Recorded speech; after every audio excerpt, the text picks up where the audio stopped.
I'll never forget that Christmas Eve when my entire world shattered. The living room smelled of pine and cinnamon, the tree twinkling with lights my sister Claire, and I had strung up just a week before, laughing like we always did. My boyfriend Nick was there too, his arms slung casually around my shoulders as we sipped hot cocoa with my family. It was supposed to be perfect, my favorite time of year, surrounded by the people I loved most. But then I noticed it. The way Claire's eyes lingered on Nick a little too long when he cracked a joke, the way he brushed her arm when he passed her the plate of gingerbread cookies. At first, I told myself I was imagining things. They'd always gotten along. Claire, 2 years older and effortlessly charming, had a way of making everyone feel special. Nick, with his easy smile and quiet confidence, fit into our family like he'd always belonged. But that night, something fell off. It wasn't until I walked into the kitchen to grab more marshmallows that I saw it. The door was slightly ajar, and there they were, Nick pressing Claire against the counter, her hands tangled in his hair, their lips locked in a kiss that wasn't meant for me to see. My stomach dropped, the mug in my hand slipping to the floor with a crash that echoed through the house. They sprang apart, Claire's face flushed, Nick's eyes wide with panic. "Emily," he stammered, stepping toward me, but I couldn't hear him over the roaring in my ears.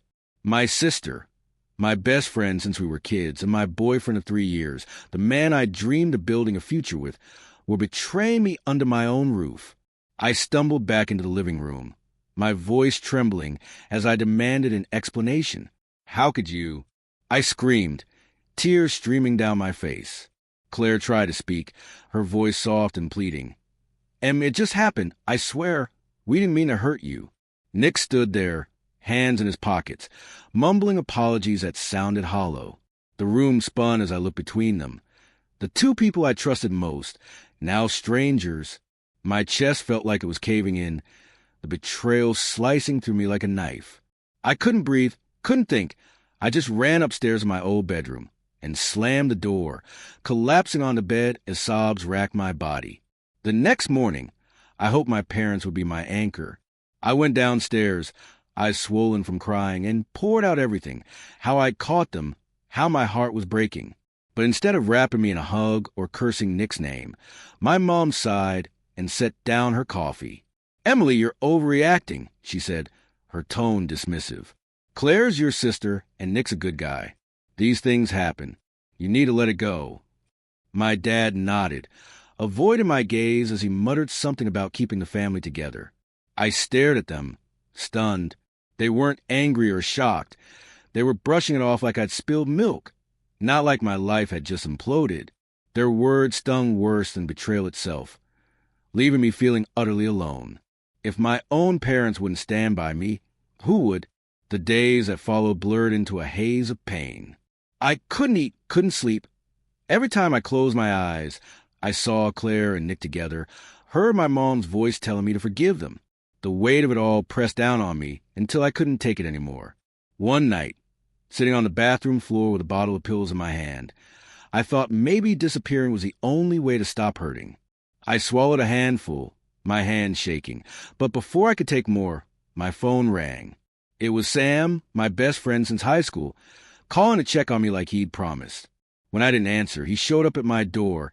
He'd driven 20 minutes in the snow because he had a gut feeling something was wrong. He found me slumped against a tub, barely conscious, and called an ambulance.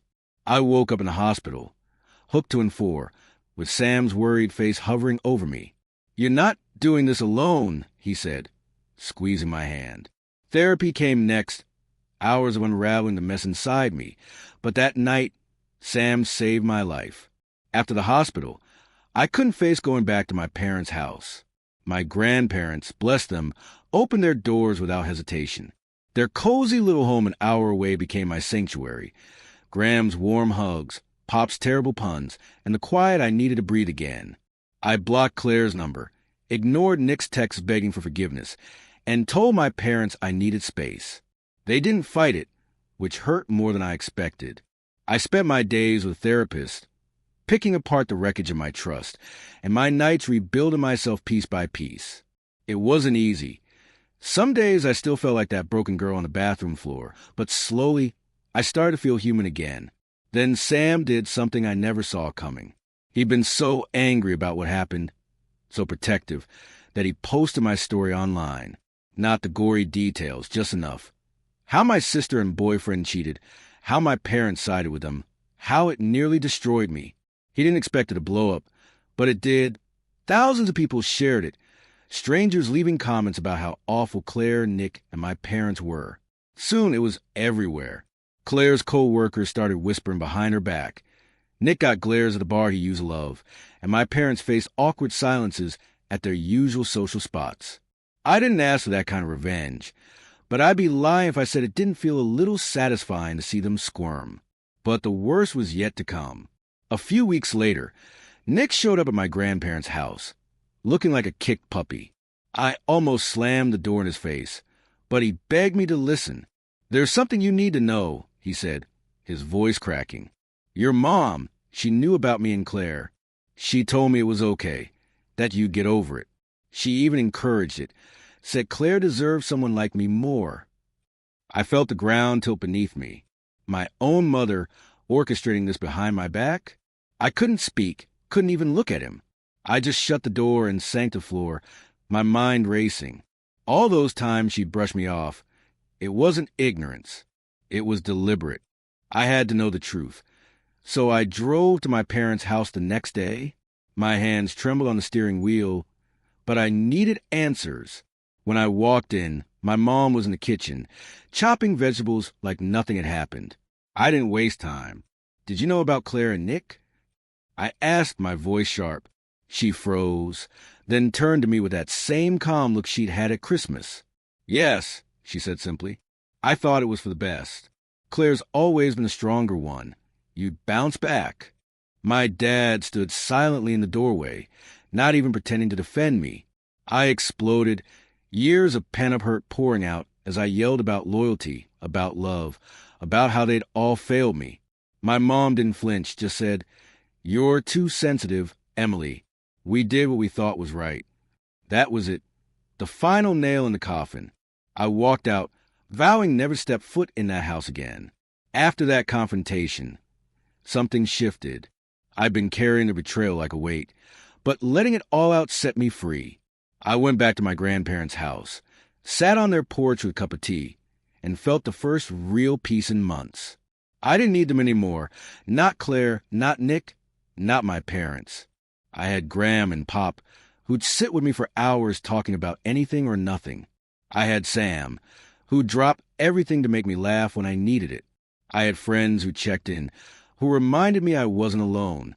They were my family now, the ones who showed up, who care without conditions. I'm still healing, still figuring out who I am without the people I thought defined me. But I'm okay. I've got a job I like, a little apartment I'm saving for, and plans to travel with Sam next summer. The scars are there, sure, but they don't own me.